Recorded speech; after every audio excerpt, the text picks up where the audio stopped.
Hello, I'm Carsten Leue, a hospital psychiatrist at the Maastricht University Medical Center.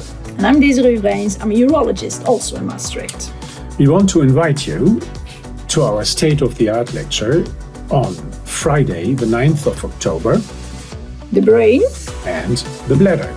As a urologist, I regularly see patients with bladder dysfunctions together with Carsten, the psychiatrist.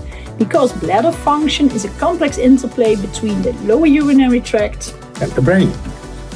In our state-of-the-art lecture, we will explain the central control of the bladder by the brain.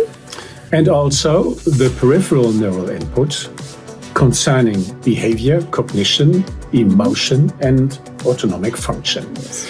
Moreover, we will show you the impact of stress and inflammation on both the bladder and the brain, and how a psychiatrist may help the urologist in treating patients with refractory symptoms. Yes.